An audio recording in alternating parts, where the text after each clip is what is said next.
एक जंगल में त्रिकूट पर्वत था, 3 फुट का, एक सोने का, एक चांदी का और एक लोहे का। त्रिकूट पर्वत की कंदरा में गुफा में एक हाथी रहा करता था, गज। हाथी की 100 पत्नियां थीं, 150 पुत्र थे। जंगल का राजा था। वो जंगल का राजा एक बार मन में विचार करने लगा कि चलो आज हम सरोवर में किलोल करने चलते हैं, क्योंकि हाथी को शौक बहुत होता है स्नान करने का। हाथी को सरोवर में उतार दो तो सूंड में पानी भरेगा और ऊपर डालेगा, फिर भरेगा और फिर डालेगा, पूरे शरीर पर स्नान करता ही रहेगा जब तक निकालोगे नहीं तब तक। उस हाथी ने अपनी पत्नियों को स्नान कराया, पुत्रों को स्नान कराया, और स्नान करने के बाद विचार आया कि देखो आज मैं कितना खुशी हूं, मेरे बच्चे मेरे साथ हैं। तो कई बार व्यक्ति अपने परिवार के साथ रह करके बड़ा सुख महसूस करता है, और होना भी चाहिए। लेकिन कभी कभी खुशी में गमी पैदा हो जाती है। जिस सरोवर में स्नान कर रहा था गज, उस सरोवर में एक ग्रह रहता है बहुत विशाल। उस ग्रह ने हाथी के पैर को पकड़ लिया। हाथी ने ध्यान नहीं दिया। हाथी विचार करता था ये मेरा क्या बिगाड़ लेगा, ये जानता नहीं है मेरे अंदर कितनी शक्ति है, कितना बल है। 100 हाथी का एक हाथी में बल था। 100 हाथी के बराबर एक हाथी में बल था उस गज में। लेकिन ग्रह बड़ा मजबूत था, क्योंकि जल का जो जीव जंतु होता है ना, वो जल में उसकी बड़ी शक्ति होती है। जल में अगर खींच लिया ना आप पैर पकड़ते किसी को तो छुड़ा नहीं सकते, ले ही जाएगा अंदर कुआं में। गज धीरे धीरे, गज का जो पैर पकड़ा ग्रह ने, धीरे धीरे उसके रक्त का शोषण करने लगा, रक्त का पान करने लगा। धीरे धीरे हाथी को निर्बल कर दिया। जब हाथी निर्बल होने लगा, गज के पुत्र और पुत्रियां, हथनी और हाथी के बच्चे सब निकल गए बाहर सरोवर से, खुद अकेला रह गया। ग्रह खींचता रहा, खींचता रहा, खींचता रहा। पुकारने लगा, परिवार से कहने लगा मुझे बचाओ, मुझे बचाओ, मुझे बचाओ, मैं डूब रहा हूं, मुझे बचाओ। गज पत्नियों ने और पुत्रों ने सूंड में सूंड डाल करके एक चैन बनाई और खींचने का बहुत प्रयास किया, अथक प्रयास किया, लेकिन गज खींच नहीं पाया, अर्थात सरोवर से बाहर निकाल नहीं पाए।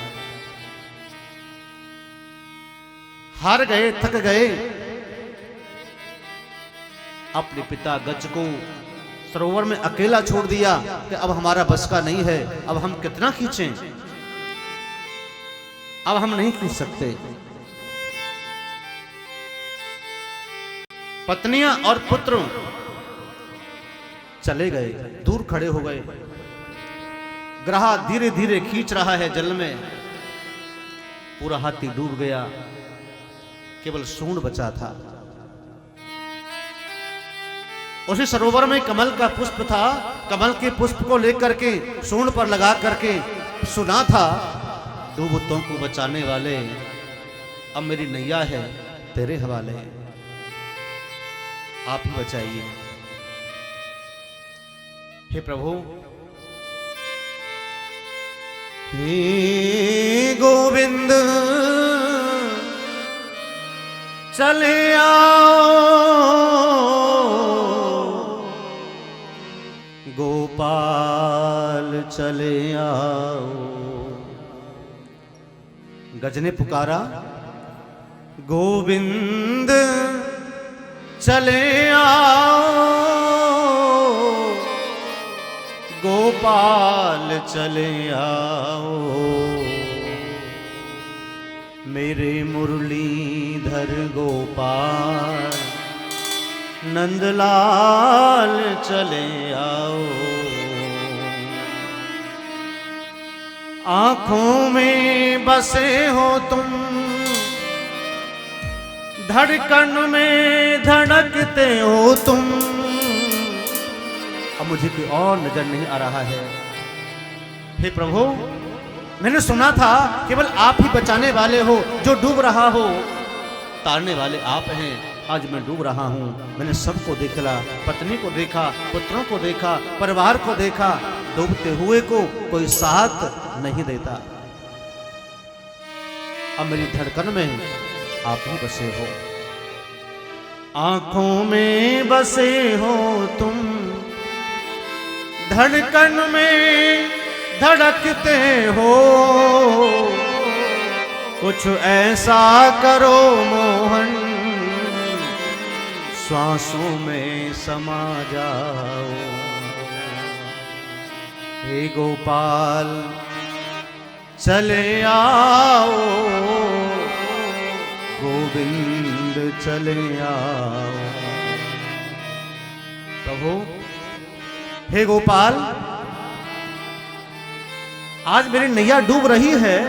जैसे बचाने वाला कोई नहीं है, जैसे चलाने वाला कोई माझी नहीं है। आप मेरी नैया को चलाओ, मैं डूब जाऊंगा। आज मुझे आकर के उबार लीजिए। तेरे दर्शन को मोहन मेरे नैना तरसते हैं।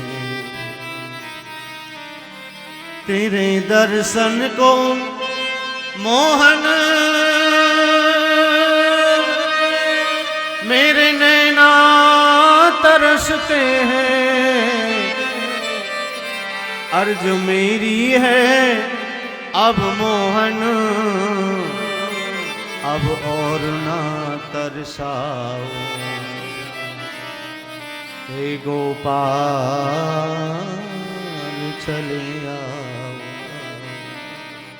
पुकार को सुना, भगवान का सिंहासन डोलने लगा, हिलने लगा, भागने लगे। गरुण से कहा, जल्दी आ गरुण, मेरा भक्त डूबा जा रहा है। लक्ष्मी जी ने, कहाँ जा रहे हो? लक्ष्मी जी ने कहा, अभी कोई समय नहीं है बात बताने का। अभी मेरा भक्त डूबा जा रहा है, उसको उबारने के लिए जा रहा हूं। गरुड़ पर बैठे और दौड़े आए। दौड़ करके सबसे पहले ग्राह का भगवान ने उद्धार किया। ग्राह का उद्धार, यहां राजा परीक्षित को शंका हो गई कि हे गुरुवर, मैं ये जानना चाहता हूं, पुकारा तो गजने, स्तुति गजने की, और सबसे आकर के पहले ग्राह का उद्धार प्रभु ने कर दिया। ये बात को समझ में नहीं आई। आदरणीय सुखदेव कहते हैं, राजन सुनो, ये ग्राह पूर्व जन्म में हुहु नाम का ये श्रेष्ठ गंधर्व था। एक बार सरोवर में स्नान करते हुए देवल ऋषि सूर्य को अर्घ दे रहे थे। जब हुहु ने देखा कि ऋषि यहां सूर्य को अर्घ दे रहे हैं, तो तुरंत ही ग्राह की जैसी आकृति बनाकर के समुद्र में, सरोवर में डूब गए और जाकर के मछली के जैसे देवल ऋषि के पैरों को पकड़ लिया। ग्राह के जैसे हिला दिया। देवल ऋषि डर गए और क्रोध आ गया। डरते हुए कहा कि तुम कौन हो? सामने खड़े हो गए कि प्रभु, मैं तो मजाक कर रहा था कि तुमने मेरे सूर्य अर्घ में विघ्न डाला है। तुमको इस प्रकार का ग्राह बनने का अगर शौक है तो जाओ, मेरा ये शाप है, तुम ग्राह बन जाओ।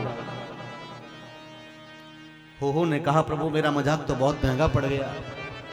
कई लोग मजाक करते हैं, बड़ी बेकार की मजाक हैं। मजाक ऐसा कभी न करो जिससे किसी का मन दुख जाए। मजाक श्रेष्ठ करो, अच्छा करो, दूसरे के दिल में बसने का जैसा मजाक करो ना, कि तुम दूसरे के दिल में बस जाओ, समा जाओ, तुम्हारी छवि उसके अंदर उतर जाए। हुहू ने कहा प्रभु मुझे क्षमा कर दीजिए। प्रार्थना करने लगा प्रभु मुझे क्षमा कर दीजिए, ये साप विमोचन हो जाए उसके लिए कुछ उपाय बता दीजिए।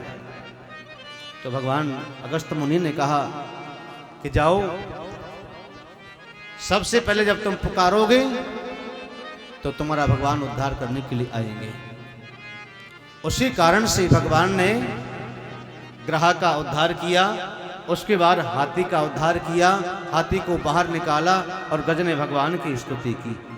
सब्सक्राइब करें रामकृष्ण शास्त्री जी के YouTube चैनल को और हमारे वीडियोस को सबसे पहले देखने के लिए बेल आइकन को दबाना न भूलें।